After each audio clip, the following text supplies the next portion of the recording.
Hey, this is Corey from Wolfpack Woodcraft, where we try to help you become a little more self-reliant in every video. And there's tons of video out there of people talking about how you need a year's worth of food, or you need to stock up on food, you need to stock up on beans and rice, you need to have a full pantry, and they really focus on the food part of things. Well, in today's video, I want to talk about the things that are not food that you should be stockpiling for your kitchen. And I've come up with 8 different things that I want to go over today, and let's start with number 1. Alright, so the first thing I want to talk about today is Ziploc bags. Now I have a whole bunch of silicone bags here because we're trying to convert over to reusable options. That way we have them when we need them. We're not relying on the grocery store to have them in stock. We can just wash and reuse. Now usually I will have affiliate links in the description box down below. Those are Amazon affiliate links. They're good for 7 different countries. I'm not linking these in the description box down below. I do not like these ones. The problem with them is there's no bottom. And so they fall over and they spill. And so essentially one person has to hold it while the other person fills it up. And then closing it and sealing it isn't that easy either. And so I don't like these ones. The ones that we like, they stand up on their own because they have a bottom and they're more plastic feeling than silicone. And we've been using these for a while, and these I do recommend, but I'm not going to link to these ones either because we find these ones at Target and they're really expensive online for some reason. But if you go to the store, you can get them for a pretty decent price. They're reusable, but they're RUSSBE. These are the ones that we like. And again, we get these, we got 1 gallon and quart size sandwich sizes at Target, and we just wash and reuse. But if you do not wash and reuse, getting Ziploc bags and just stockpiling a whole bunch of them is a really good idea, especially if you use them for your lunch every day. You can wash and reuse the Ziploc brand bags as well. They're just a lot more delicate, so you have to be more careful with them, and they tear and rip easily. And so if you're delicate, you can reuse those. If you're not delicate, you can reuse these. They're a little more robust and made to be washed. And it's just a way for you to guarantee that you will always have a way of bringing your sacked lunch to work, putting leftovers in them. You just always have a way of having those bags, and you're not relying on the grocery store to keep them in stock because you have plenty at home. All right, so number 2 is going to be vacuum sealed bags. Now, if you do not have a vacuum sealer, I suggest you watch our video of kitchen tools that we think everybody needs to help become self-reliant or prepared. But if you do have a vacuum sealer, stock up on the bags, because the grocery stores, again, you don't want to rely on the grocery stores having these when you need them. You want to have plenty at home. The other advantage is when you're using vacuum sealed bags, it's a long-term storage option.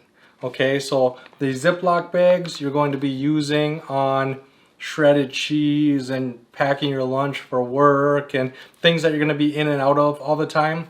Where the vacuum sealer comes in is when it comes to chicken or steak or hamburger or different things you can buy in bulk, and then you can separate it with the vacuum sealer, put it in the freezer, and because you remove the air from the packaging, they're going to hold, and they're not going to get freezer burnt as easily. They're going to be able to store for a longer period of time. And so it makes your investment last longer so that you have time to actually eat it and utilize the money that you spent. But it's also going to help you package everything and label it and stay organized as well. So I highly recommend getting these. I like the rolls. Me and Caroline, we use the rolls instead of the dedicated bags.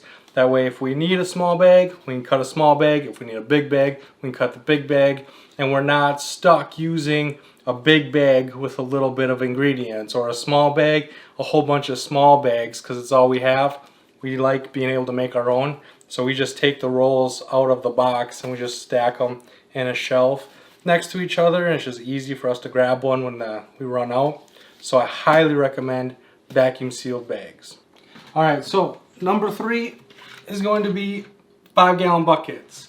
Now these are food grade buckets. So this is where you're going to put your rice, your beans, your sugar, your flour. These are food safe, and so you're going to need food safe bags. And the buckets, like I just mentioned, you can put a whole bunch of different things in them, and they're long-term food storage options. So having a bunch of them really makes it easy to where if you come across a sale on bulk rice, having the buckets on hand mean I can buy it, bring it home, put it in a bucket. I'm not stuck with this bag of rice that can break open, spill all over the place. Now I just wasted the money that I saved on buying that rice. I now just wasted because I just ruined a bunch of that rice. And so having the buckets on hand is really nice. But make sure that they're food grade, because there are other buckets out there as well that are not food grade. They're just your standard 5-gallon bucket. You can get these at your hardware store. You can get them everywhere, but they're not food grade. So make sure you understand the difference. You can use it as a luggable loo. You can use them to store oil, different things in the garage. There's just so many uses for buckets, and having them on hand, like I said, you can buy things, bring them home, and you have a bucket to put it in to guarantee that whatever you bought is safe and sound. Now the bonus thing that I want to talk about is lids. So they come with lids usually, and so the lids that come with it are going to seal it up really well. A lot of people like these lids. I prefer the Gamma lids. So what this does is it goes on the bucket, and then you open it, and then you can easily close it again, and it seals really tight. Now, to be fair, it's not going to seal as tight as the normal lid will, but if you're in and out of that bucket all the time, every time you peel this thing open and then hammer it back on, and then peel it open and hammer it back on, you're disforming the lid, you're ruining that seal from peeling it off, and so over time it's just slowly getting worse and worse and worse of a seal. And so if it's something that you plan on putting in a bucket, storing away for who knows how long, I recommend using this lid, because this is going to be your best option. The Gamma lids, they're not 100% sealed. There's not 100% guarantee that when you tighten that up, that air and different things aren't getting in there. And so if it's something you're going to be in and out of all the time, I recommend the Gamma lid, because the Gamma lid is really good and it's going to stay really good. You can open it and close it a whole bunch of times, and it's going to stay the same amount of not as good every single time. Where these, the more you open them and close them, the worse and worse and worse and worse and worse they're going to get, until eventually you have to replace them. And so, yes, these are expensive, but over time, knowing that they're going to last for a long time, I think they're worth the investment. It's better than going through a bunch of these, especially if you open it and you accidentally kink it. It's garbage and you got to replace it anyway. So if it is something that you're going in and out of, Gamma lid. Alright, some other things that I recommend. This is number 4, is aluminum foil and parchment paper. These go a long way. The aluminum foil, if you're going to be cooking on a grill, if you're going to be lining a cookie sheet for making ribs and different things, there's a lot of things you can do with aluminum foil when it comes to cooking. Parchment paper is really good for baking, making pizzas, and these are just 2 things that make cleanup really easy. It makes cooking really easy, and so I highly recommend it. There's a lot of times where you make hobo meals in aluminum foil, where you put like corn or potatoes and different things inside of an aluminum packet and throw it on the grill or throw it next to the fire. It's just really nice to have on hand. One of the things that we don't use that I recommend stocking up, if you do use, is the cling wrap or the shrink wrap or whatever you want to call it, where you put it over a bowl to keep whatever you cooked fresh. I recommend stocking up on that as well. I just went and I grabbed the rolls of stuff that we use. A couple years ago I bought Caroline some Pyrex glass bowls that came with lids, so we don't use shrink wrap or cling wrap or whatever. We just put the lid on our glass bowls. But if you don't have bowls with lids, make sure you have that as well, because again, these are things that are going to make the food that you do make last longer. It's going to preserve your leftovers. It's going to preserve that food that you made. It's going to make it so that it's delicious the next day or the day after that, and so you're not throwing that food away. You're going to consume it. You're going to get your money's worth out of it, and so I highly recommend stockpiling on the things you use to cook the food with, and also preserve the food as well. And so aluminum foil, parchment paper, shrink wrap, make sure to stock up on plenty. Alright, so number 5 is something that I never hear anybody talk about really, and the fact of the matter is if you're cooking and you're making food, you're making dirty dishes at the same time. So make sure you stock up on plenty of dish soap. We have lots of dish soap, lots of Dawn. We prefer Dawn. Okay, if it's good enough for baby ducks, it's good enough for me. And so this is what we stock up on, and we make sure we have plenty. Again, we don't want to rely on the grocery store to have it when we need it. We want to have it when we need it, and we want to have plenty so that even if there is a shortage, even if the cost skyrockets for a short amount of time, we have what we need. We can get by, and we're not stuck without, we're not stuck paying a ridiculous amount of money for it. We have what we need when we need it. And like I said, if you're making food, you're making dishes, and you're gonna have to have a way of cleaning those dishes. And so Dawn dish soap, any kind of dish soap, if you make your own, leave it in the comment section down below on how you use your homemade dish soap. We also have these little pumps with Dawn dish soap in them, and I have one next to the bathroom sink, the kitchen sink. We have one in the shower, and that way when I'm out in the garage and I'm getting greasy, dirty, messy, I can wash up.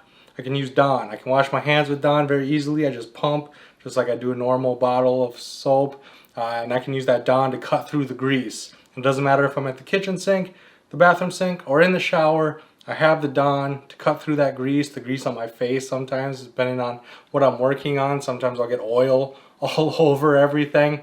And so having Dawn for that really works. The other advantage to having Dawn in the shower is while you're showering, you can clean the shower at the same time.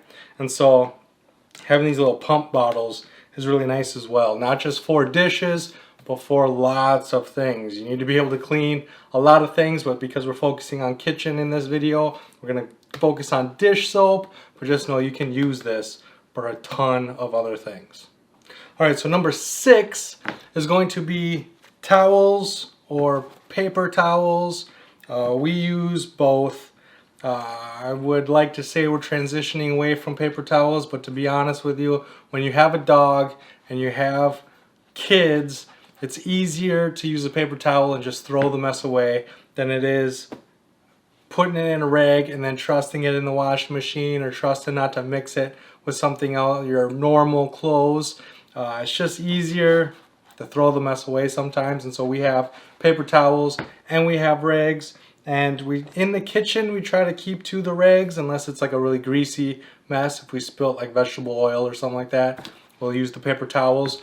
But having a supply, again, these aren't things that you want to rely on the grocery store having at all times. If the grocery store runs out, what are you going to do? We want to eliminate that from our mind, okay? If the grocery store runs out, we'll just have to use our backups, right? And then once the grocery store gets more in stock, then we'll just refill our backups. And so having rags is really nice because again, you can wash them, but I think you kind of have to have both. I think the paper towels in just today's world where we are constantly making messes, we don't want to run these in our washing machine. Sometimes, depending on the mess, having a good supply of paper towels is a really good idea.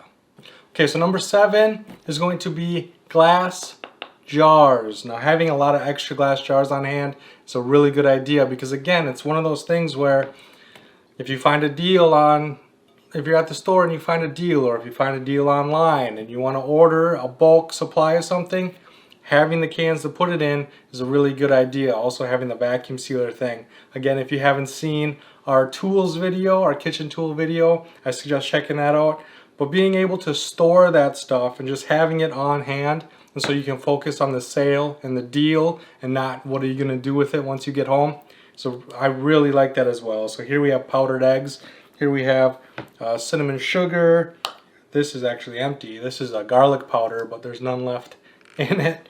But again, just having those jars on hand can really make your life a lot simpler. And if you're using your 5-gallon buckets, pouring them inside here so that they're manageable. Again, the sugar, not the cinnamon sugar, but if you have normal sugar in a bucket, you can put it in a glass jar. This is what you're going to use every day, all day. And then what's in the bucket is just going to stay in the bucket. right? You need to have a way of doing both. You need to have your everyday stuff that you're going to be opening and closing constantly, and you need to have your preservation stuff that you're going to use to help keep what you have good, keep the insects out of it, keep the rodents out of it, keep your pets out of it, keep your kids out of it sometimes, depending on what it is.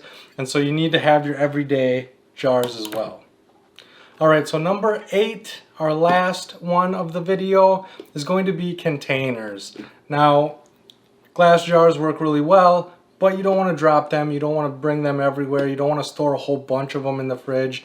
And so this is where these to-go containers come in. This is what Caroline and I have been using for a long time. They come in 8 ounces, 16 ounces, 32 ounces, and the best thing about them is they all use the exact same lid.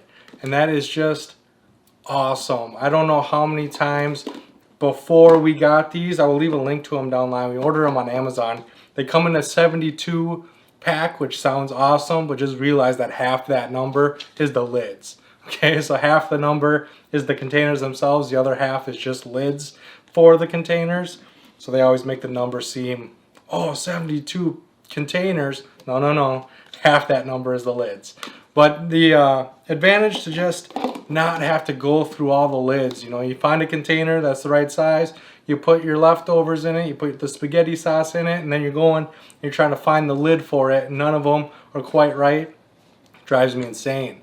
Drives me crazy. So the fact that I can have different size containers, whether there's a little bit of spaghetti sauce left or a whole ton of spaghetti sauce left, I can just grab one lid and I know it's going to fit any of those containers. Or if I thought it was going to fit in here and it doesn't, I can transfer it into the larger one and still use the same lid. It's so nice. Or the other way around. This one gets to be a little under half full, but I need the bigger container.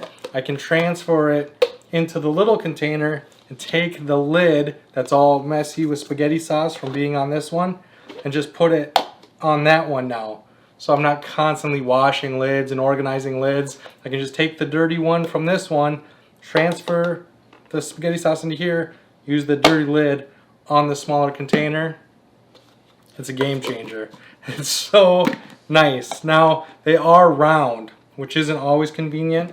So we do have glass containers that are square. So like pizza, you really don't want to put pizza in a round container. You want a square or rectangular tray or container for that. So we do have glass ones, but they don't have the same size lid. We have all different size glass containers, and we got to go through the lids to find which one fits. And so we end up using these more than you would think. Even like chicken legs, you would think we would put chicken legs in here because it'd be easier.